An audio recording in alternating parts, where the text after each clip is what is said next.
How has COVID-19 affected your home's value? We're going to be talking about that next.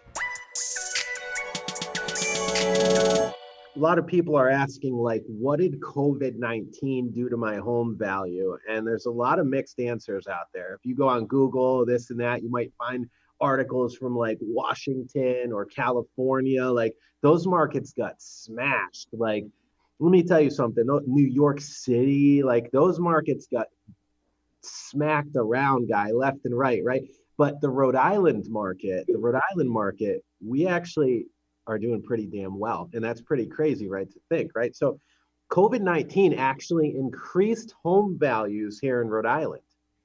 And people may be like, well, how the hell did that happen? Like, how did COVID-19 increase home values? Well, it's quite simple, guys.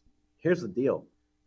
There were fewer buyers out there. There's a lot more right now, but there was roughly 32% fewer single family homes to hit the market. I believe about 29% fewer multifamilies to hit the market and 28% fewer condominiums to hit the market here in Rhode Island, according to the Rhode Island MLS. When we're looking at that, say 30% fewer homes on the market and maybe 30% fewer buyers, guess what happens?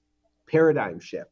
We are in basically the same, in essence, the same type of market, the same seller's market that we were before. Guess what else happened? Fewer days on market. Days on market are down. The single family homes are down to about 27 days on market. That's intense, guys. I don't know if you recall, like 4 or 5 years ago when we were doing, if you've been listening to our show that long, 4 or 5 years ago, we were like, yeah, it's great, 90 days on market average, 100 days on market average. Anytime you're under 150 days on market, you are in a seller's market and it shows demand. So we've got huge demand. So the deal is this, quite simple. Not enough homes on the market to sell right now for the amount of buyers. Lenders as well are also still financing a ton of mortgages. A lot of people are still very well qualified. You may say, hey, well, what about like our hospitality industry here, which also got smacked around? Yes, it did. Yes, it did. And that's why I see like 30% in my estimation, fewer buyers as well. But one of the things we're doing when people are coming in to see houses is we're making sure they're fully qualified up front.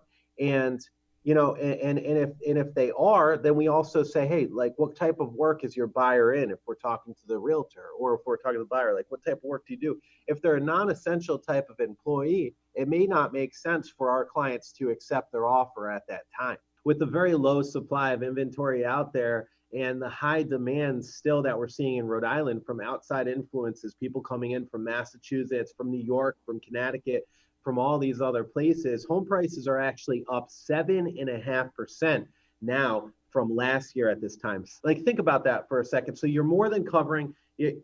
Most likely you're covering all of your real estate agent commission, some other expenses, and you're netting, what you would have grossed last year, which is pretty crazy.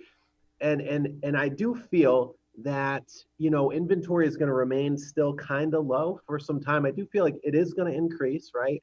But if you're in a neighborhood and you live in a town like West Greenwich, you live in a town like Exeter, North Smithfield, with bigger lots of land, more space in between, now's the prime time for you to sell.